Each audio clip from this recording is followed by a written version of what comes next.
Good morning once again, colleagues, friends and interested parties. So in my presentation I'm going to take you one step back, and then we've now had the presentation on the permit, so I'm going to take you one step back and then I'm going to take you one step forward. Okay, so first I just have to, as a good government official, explain how the Department of Forestry, Fisheries and Environment works. Okay, so let's see, where's this pointer? Okay, here you have the environment, and then we are broken up into a number of sections. So in government we call a section or a department, we call it a branch. So we have all these different branches dealing with various aspects of the environment. So the branch that we are in is called Regulatory Compliance and Sector Monitoring, and that is where the green scorpions are located. They are managed from that section. So our colleagues that deal with the permits issues, they are usually within the sections of biodiversity and conservation. And we have the environmental programs branch as well that assist with the eradication of alien and invasive species. Okay, so we have all these lovely things, and as you can see, it's quite a diverse number of areas that we have to deal with, and most of them are interlinked in one way or another. Okay, so you've all heard about the Bill of Rights. And you all probably know that you have the right to have the environment protected. It's a basic human right, and you are entitled to demand it. So you are entitled to have an environment that is not harmful to your health, and then also you have the right to demand that the environment is protected. But with rights, there's always responsibilities. And these responsibilities are set out in our legislation. So we have 4 pieces of legislation that deal specifically with alien and invasive species. First there is the overarching framework, which is the National Environmental Management Act. Then there's the National Environmental Management Biodiversity Act, the Alien and Invasive Species Regulations and Species Lists. And these are administered through the Department of Forestry, Fisheries and the Environment. Then you also have another piece of legislation, which is the Conservation of Agricultural Resources Act, which is administered through the Department of Agriculture. So it also deals with alien and invasive species, but predominantly those that are agricultural pests. Okay, so just to give you a little bit of an understanding of how the Directorate works. That is the Directorate, Oceans, Coast and Biosecurity Compliance. Within our section, we are all environmental management inspectors, and there are 3 sections within the Directorate. So we have the Biosecurity Compliance and the Competent Authority in one section. Then there's Oceans and Coast Compliance that deal with all the pollution and coastal matters. And then we also have our Prince Edward Islands and Antarctica section that deals with all matters relating to functions that we have to discharge to protect the environment on the islands and in Antarctica. Then in terms of capacity, we are actually not many. We have 4 permanent posts within the Biosecurity Compliance section. 2 for Oceans and Coast, the full 2,800 kilometers coastline, we have 2 people. And then for Antarctica and the Prince Edward Islands, we have 3. Our Biosecurity Compliance section is then supported by people that are on contract.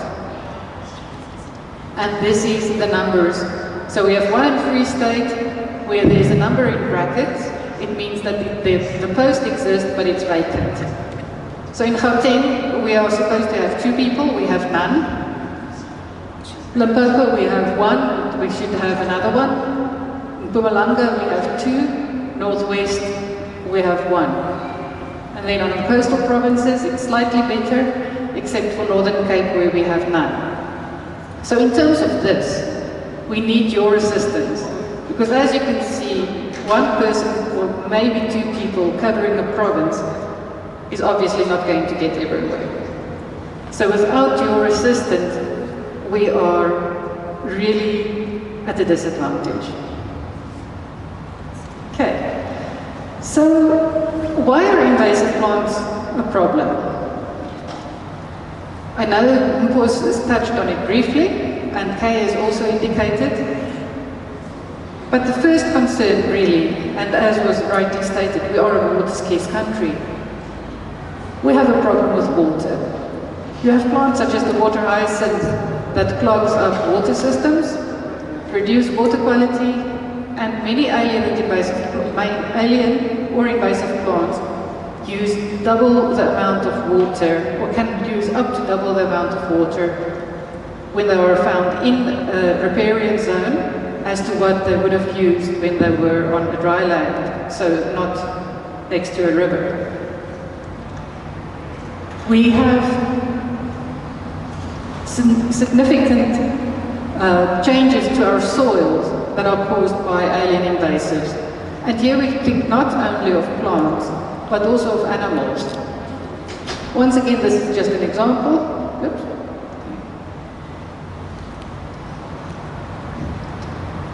But animals such as the Himalayan tahr, fallow deer, even rabbits on, for example, on Robben Island, they all contribute to erosion through overgrazing and trampling of sensitive habitats. Okay. Then we all know the threat to biodiversity, and as was stated, we are probably the third most biologically diverse country in the world, and our biological diversity is also one of our main tourist attractions. So this is one of the needs that we have to, or one of the assets that we really have to protect. And then you will remember the fires that we had in the Southern Cape, in the Knysna and also Table Mountain. Those fires were extremely intense. It's been estimated that they burned at a temperature of up to 2,000 degrees in the center of the fires. So as much as you know, the fire in the fynbos, we do need fires to maintain the ecosystem and the equilibrium of the environment. Our plants are not adapted, the seeds and the plants are not adapted to survive fires of that temperature. And this is, alien invasives, many of them have certain oils or resins in them that increase that fire intensity and temperature, which also makes it extremely difficult to control. Okay, so Mpos also touched on this briefly, that there are 4 categories of alien and invasive species, plants or species. You have the category 1As, which are those plants or species, animals and invertebrates as well, that you have to, by all means, eradicate. They are wanted, dead, not alive. Then you have the category 1B species. Okay, so and the reasoning behind the category 1A species are that these are species that are considered to not be in the country. So the idea is to prevent them to come in, and where they do come in, the assumption is that it's still a very small population and that they can be eradicated. Now this may or may not necessarily be the case, because as we all know that alien invasives, the population starts very small, and you actually only see the problem once the population has expanded to a point where actually it becomes a category 1B species, which you can only control. And where full eradication of the species to make sure that there's nothing left in the country is going to be near impossible. So then category 2 species are the ones that you need permits for, and these are the economical and species that have other values, for example, for the pet trade. And then there's the category 3 species. And these are the species that can remain in place, but there are certain exemptions and prohibitions attached to these. So it's only category 2 species that, and category 1 being for research, that you can apply a permit for. Okay, so what are the restricted activities in terms of permits? So you need a permit if you want to do any of these restricted activities with an alien invasive species. If you want to import it, if you want to own it, grow, breed, propagate or multiply, convey, move or translocate, sell, buy, give, donate, accept, receive as a gift, acquire or dispose in any way, spread or allow the spread, release, transfer of freshwater fish from one catchment. So this means basically that where you have freshwater fish that you catch and you then release it into another area upstream or downstream, or you take that fish and you've decided this is going to be a lovely specimen for your pond or your aquarium, and now you are no longer interested in it because you've realized it's eaten all your other fish, and you want to get rid of it, and you go and dump it back into a river system. So that's not allowed. No Nemos, no goldfish, nothing goes down the drain, and please, aquarium water also, it doesn't go out into our environment. We have to make very sure that nothing gets transported from aquarium water into our water systems. Okay, so this also brings us to the point of catch and release of alien invasive fish. It's not allowed. If it's listed as an alien and invasive species and you're a fisherman, then please don't catch and release, just catch. If you don't want to eat it, give it to your cat or your someone. If it's not a very palatable species, then even better. Just leave it for the ecosystem to process. Okay, so what are the duties of landowners with regards to alien and invasive species? The first thing is that you have to report if there are alien and invasive species on your property or on the property under your control. Okay. You have to control these species or these specimens that occur on your property. Now the question would be the problematic question would be, what do I do if there are rose-ringed parakeets nesting in a tree on my property? Chase them away. Break the nests. As pretty as they may seem, and as popular as they are, if they are found on your property and you haven't taken measures to control them, such as breaking nests or making their environment less hospitable, you may, I'm not saying you will be, but you may be subjected to legal action. Okay, so we all have to stop the spread of species, and this is now specifically when you have a permit, and this could apply to, for example, plantations, but then also, once again, if you have rose-ringed parakeets in your aviary, to make sure that they don't escape. Or, as I indicated, you don't flush Nemo down the drain, or put him in the local wetland. They don't belong there. Then there's the requirement to develop control plans. So these are alien and invasive control and monitoring and control and eradication plans. And this is a requirement for any property that is over 1 hectare in size, and it applies to all state-owned entities or land under state control, as well as protected areas. So in this plan you have to describe which alien and invasive species occur on your property and how you are going to deal with these. And then you have to submit that plan to us. Kindly, please. Okay, so furthermore, you have to make sure that your control methods are appropriate for the species. We will have a presentation a little bit later on herbicides and how to deal with that. So chemical control is one method, but there are other control methods as well. Chemical control is one, but you also have physical removal, manual removal, and also biological control. And then an integrated way of dealing with the species, making use of one or more of those control methods.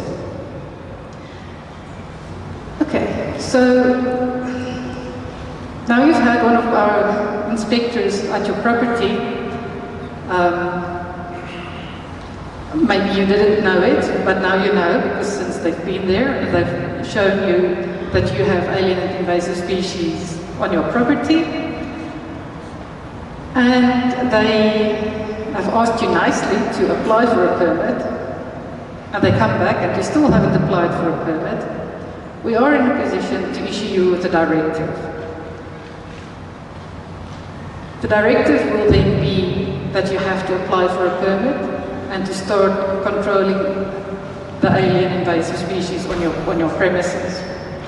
Should you fail to comply with this when we come back the next time, and you still haven't applied, if you don't comply with a directive, it is a criminal offence.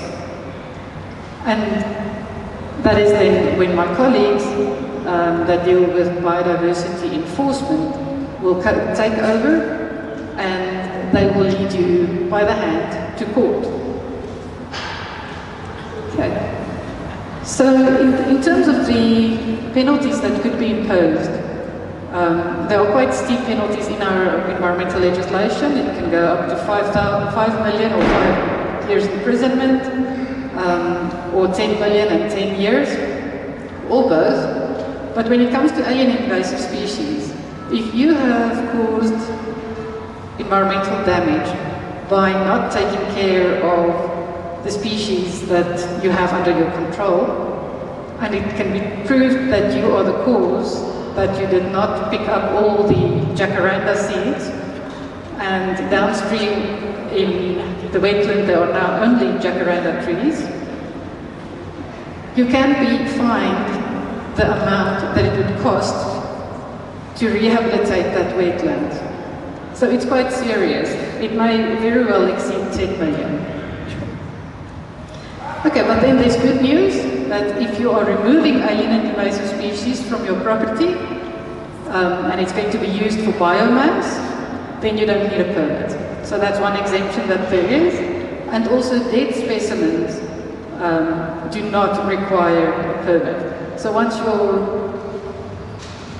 snakes have given birth, stillbirths, I don't know if there's something like that with snakes, but you don't need a permit for those ones. Okay, so this is the basic duty of care. It's everybody's responsibility to make sure that we protect our environment.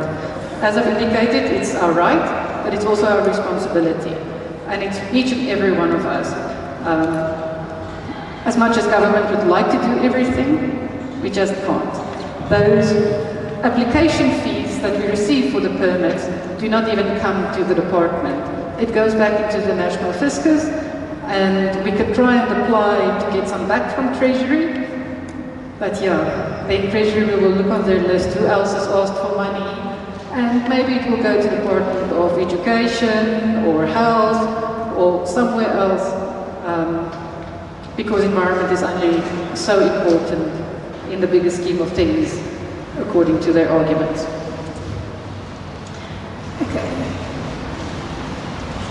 Okay, so when are you in trouble?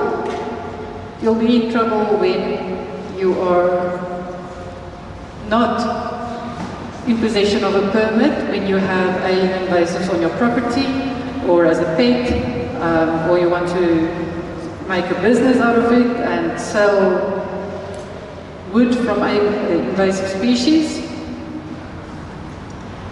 If you don't report alien and invasive species on your property, you're going to be in trouble as well. Once my inspectors come there and they knock on your door and they find it, first time you might plead ignorance and innocence. Next time, no such luck. If you don't take the required preventative measures to keep your species in control, so if you don't use the double gate system, for example, for the rose-ringed parakeet aviaries, you didn't take your duty of care serious. And then, this is the trend that we see. We see people using pampas grass for wedding decorations and other function decorations. It's not allowed. Pampas grass is an alien and invasive species. To use it as a decoration, you are contributing to the spread of the species, and thus you're in contravention of the law. So when you do your next wedding, when you plan your next wedding, hopefully you don't do too many of those, except if you're a wedding planner, please request them not, or please don't use pampas grass as one of your table decorations. Okay, so points to consider and to remember. Category 2 species require permits. Protected areas, if you are bordering a protected area, you will most definitely, you must control your alien and invasive species on your property to prevent it to spread into the protected area. And then, as much as Kay indicated that nurseries no longer want to plant me instead, you have to do your own research and see what is there that you can do. What other species are there that could be either a less invasive, or no, not a less invasive, a non-invasive species that you could plant, or just go indigenous. They use less water, they're just as pretty, they grow fantastic in our environment, they've been here for how many years, just plant them. Just, get on that road. Okay, so then in terms of the legislation, there are two authorities within the legislation.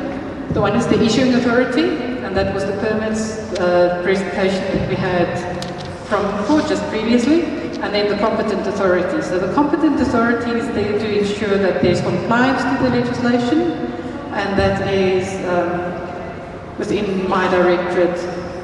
I have the designated competent authority, who is Mr. Stian Kotze. Unfortunately, he couldn't be here today. He would have done this presentation and not me, but he delegated upwards, and I gladly accepted. So the responsibilities of the competent authority is to make sure to promote and to monitor compliance to our legislation, and then to keep 3 sets of registers, which is the register of all notifications received. So this is where you send your notification form to Stian, and his office would record it, and then at least you have done that part and comply to the legislation. They also have a database register of all the directives that have been issued, as well as all the control plans that they've received. Okay, so then in terms of what did we do last year? We had 1,144 compliance inspections that were undertaken by the team. We monitored 24 invasive species plans, control plans. We visited 18 authorized facilities. So an authorized facility would be, for example, a zoological garden or an aquarium that has on display alien and invasive species for educational purposes or for research. It would also include, for example, a registered reptile breeder, and that is mostly for the pet trade, so it could include any of those. We have developed 15 information brochures. Kay alluded to some of them. That's the alien invasive, the cacti species that we've done per province, as well as other species-specific information brochures, pamphlets. We held 7 compliance and enforcement joint operations. So this would be where the Green Scorpions get together, together with, it would be my unit as well as the colleagues from other units, and Bernard, that's following this presentation from enforcement, will be able to tell more about this. But then we go out and we do, if you want to call it a blitz or a raid, we go out and we find and check and have a concentrated effort on an area to show, to make sure that people are complying to the law. Okay, and then we found 92 cases that were elevated to enforcement for further action. Some of these cases could become criminal cases, others we could rectify through compliance or the directives. So not necessarily everything goes to court. Okay, and that is the end of my story. This is my contact details. You're welcome at any point in time to contact me.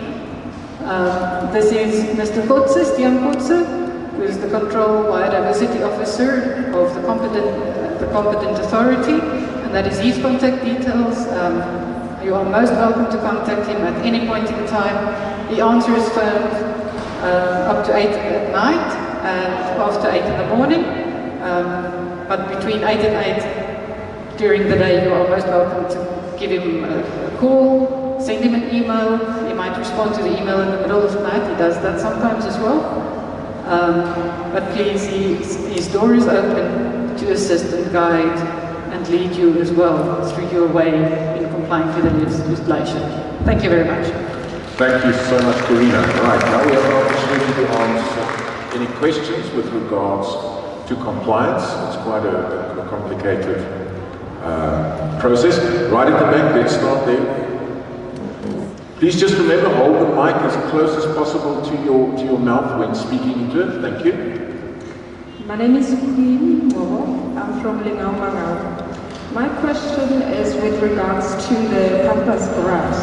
So I've seen quite a few in some of the yards around where we work. So one's responsibility as a landscaper with regards to that, if you have a client or few that would like to have pampas grass around their yard, do you ask them to remove? Do you ask them to report? What's my responsibility? Okay. I would say as a landscaper, your responsibility is to advise your client that this is a declared or a listed invasive species and that it's not allowed. It's a category 1B and that it should be managed or controlled, so to remove it.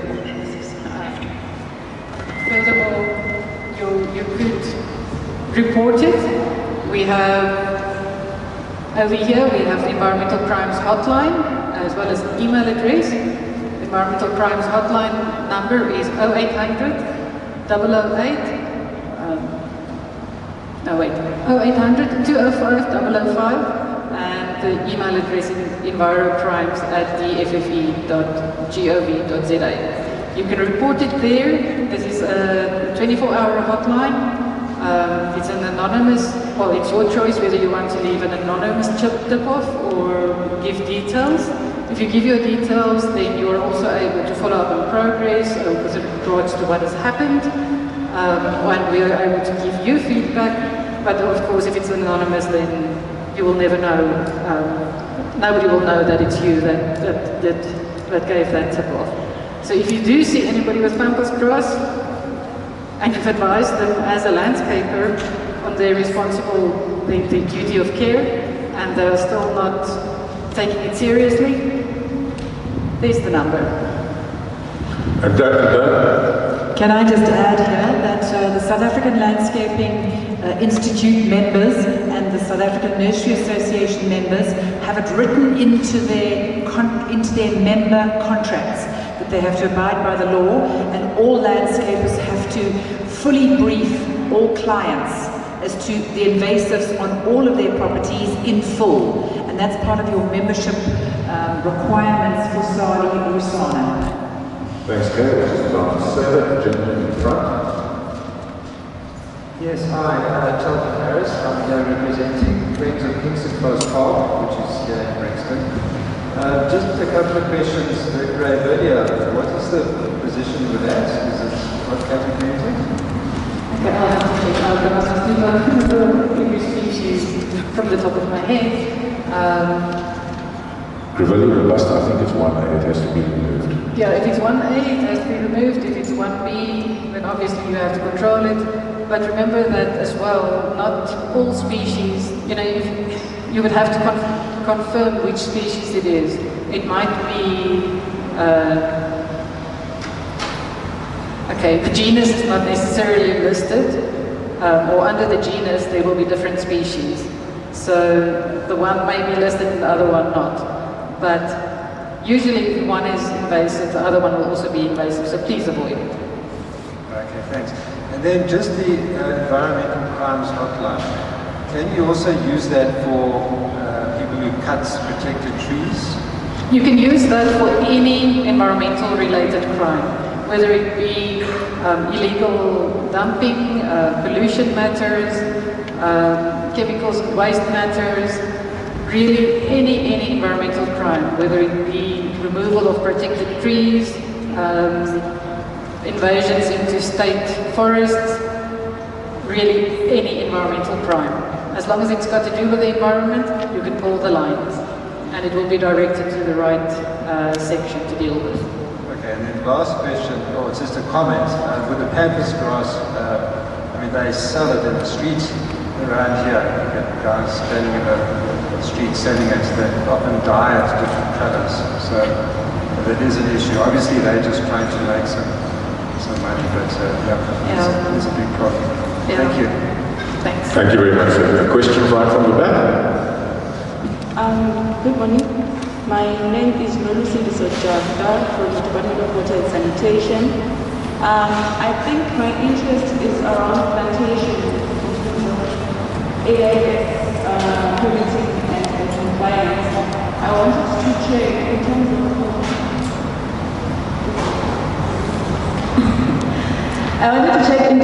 compliance, what do you as DFA look for in plantations? What kind of compliance, like your eucalyptus and pinus in terms of forestry plantations, what kind of compliance or activities that you look out for to check that the forestry or the plantations are complying with the AIS permits that they have, or they're not contravening NIMBA?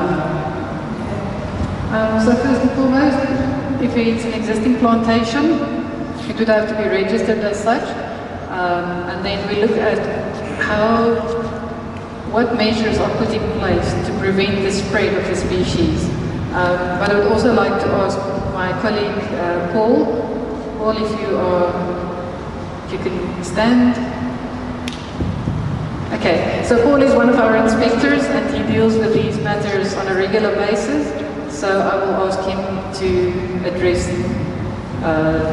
to answer your question. Yes, thank you. My name is Paul, Biosecurity Compliance Officer based in Northwest. In most instances, most especially when it comes to eucalyptus, we look at the spread because there will be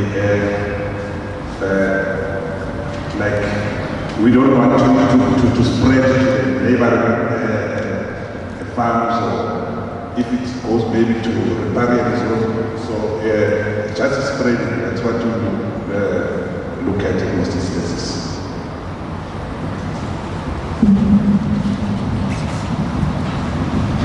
Right, do we have any more questions for Carina?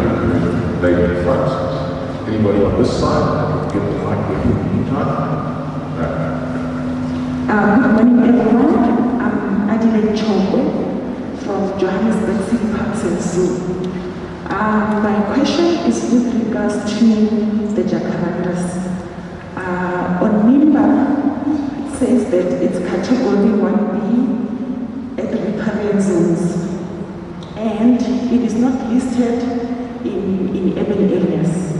So frequently I get bombarded with the question to say, Adelaide, since we have PSHB and the jacaranda is not listed in urban settings, can we plant the trees?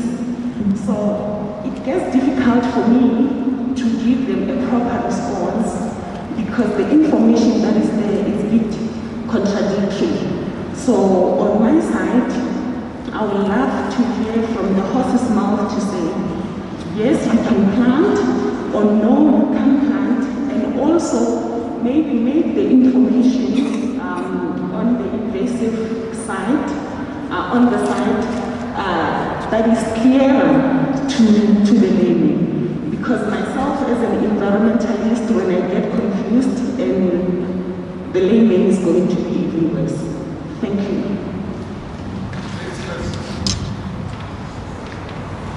Okay, so in terms of the legislation, no, you are not supposed to plant it. If you remember the restricted activities, you are not allowed to propagate or to cause it to propagate or to spread.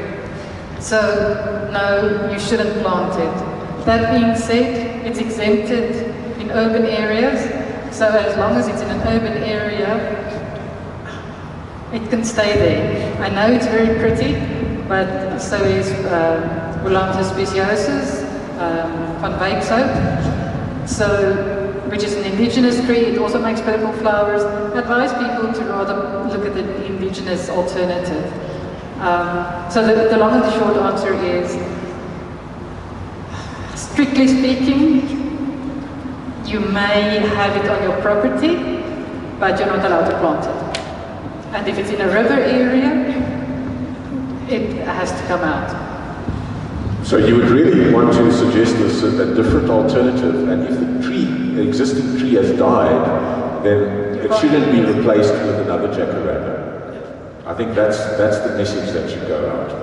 Because remember, jacaranda as a species was one of those trees where there was a negotiated, let's call it settlement, in terms of not having all the trees in, for instance, Pretoria removed and Pietermaritzburg, where there are significant trees, the street trees.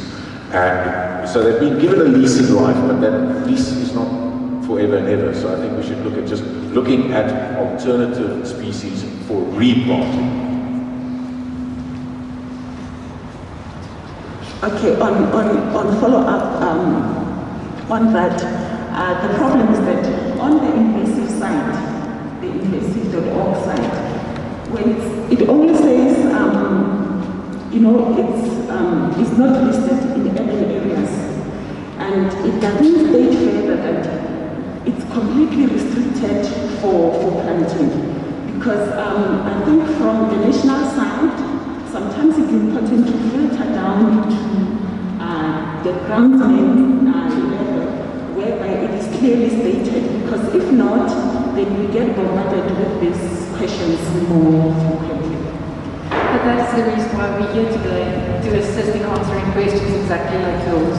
So now we have a whole hall full of advocates that are going to assist and spread the word that if you have a jacaranda and it's in an urban area, it's fine, you can keep it, but don't replace it. But Carina, we have a bit of conflict. That's a conflict zone. Yeah. The South African Nursery Association say that if it is exempt in urban areas, they may grow it, they may sell it. It's now available on all the SANA trade days, and in actual fact, the law is not indicating that that is the case. So at the moment, our members are saying according to the law, they can have it at trade days, and they can sell it, and they can plant it. So we do need to clarify that. Adelaide's absolutely right.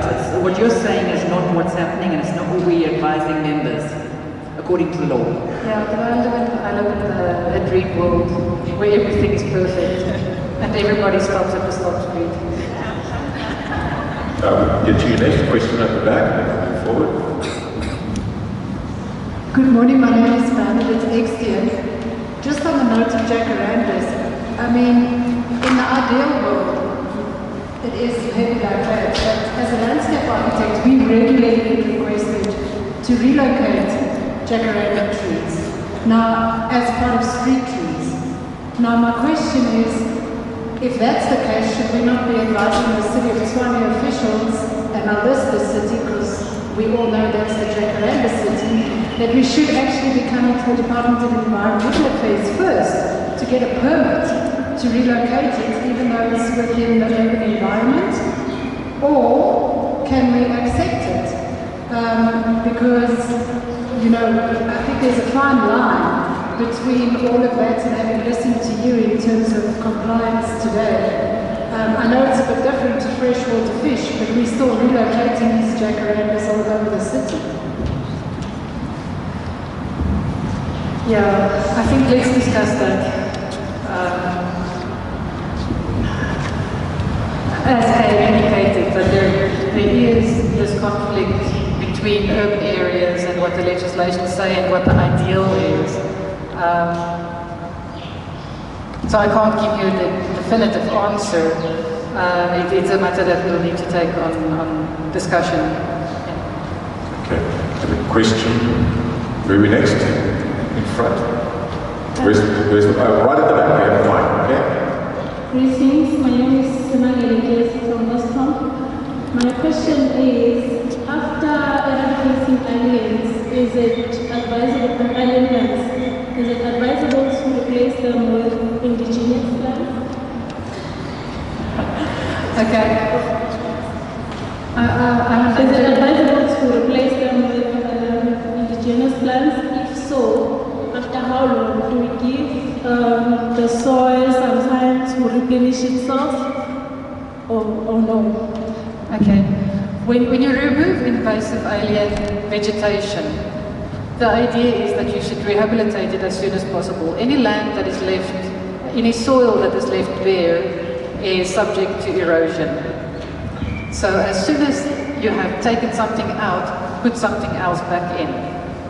You can obviously, and this as a landscape architect or as a landscaper, and the nursery industry as well, the horticultural industry will be able to advise you better in terms of how to enrich the soil. And then, yeah, but this is my personal preference. I would say plant it with indigenous.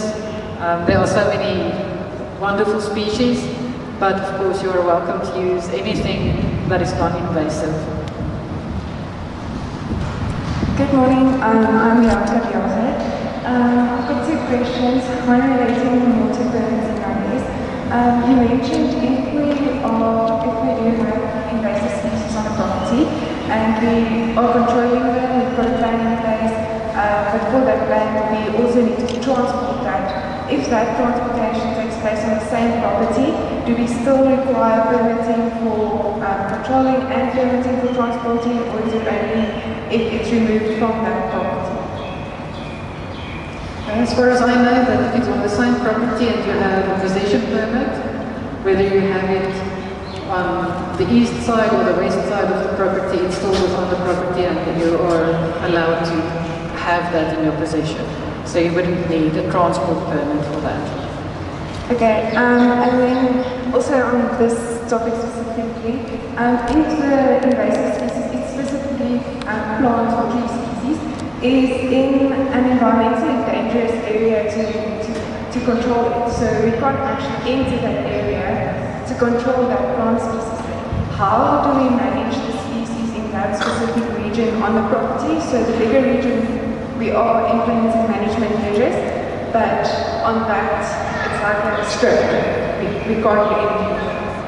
Yeah, I would assume that the high altitude or dangerous areas where you couldn't go in. Is it an accessibility problem or? It's the ground's not stable, so it's sinkholes and it's fenced off. Okay. In that case, you would control it outside of that area to the best of your ability. And hope it doesn't multiply too much. Okay, thank you. And then an independent question on compliance. How is conservation areas that's like natural reservation areas.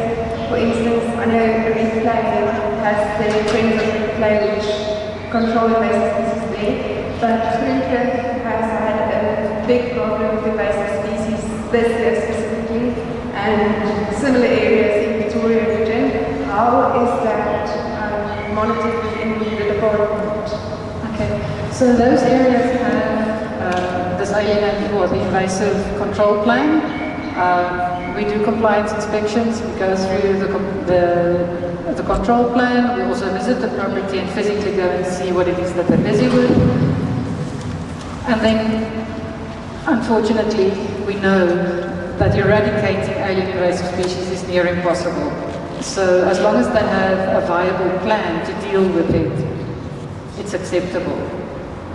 If we find that they are not complying to their own plan, that they are not implementing their plan, then we take it up and we give it over to enforcement to deal with the property owner, to deal with the property.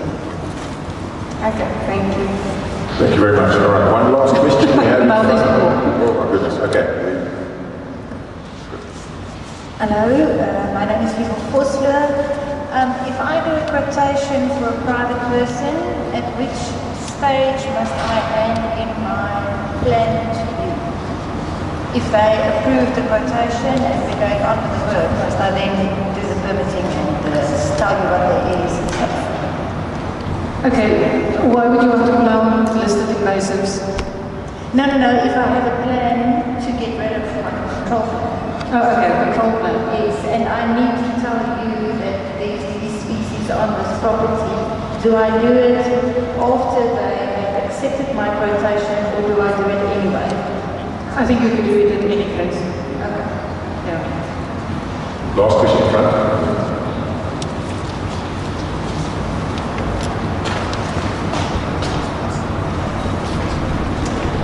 Rosemary Hunting from Friends of Morellettenburg. What resources are available to us for rehab? So once we've removed certain areas, the alien invaders in certain areas, where do we get information on on the rehab of that land? Okay, in terms of rehabilitation, we can offer limited guidance. But I think the best would really be to speak to the green industries and get proper guidance from them, as well as the Agricultural Research Council. We are not horticulturists, so we are not necessarily into the field of rehabilitation. But there are information available, and we can point you in the right direction should you contact us. We also have, I'm not sure if our colleagues from Working for Water are here, but we do have the environmental program section within the department or the branch, where they assist in clearing alien invasives, and they might also be able to give you some level of guidance. Then research institutes, the University of Pretoria, obviously, and the Technikon, Pretoria Technikon, they have sections that deal specifically with land rehabilitation, and we can put you into contact with them, and they could also give you some guidance and assistance. In terms, yeah.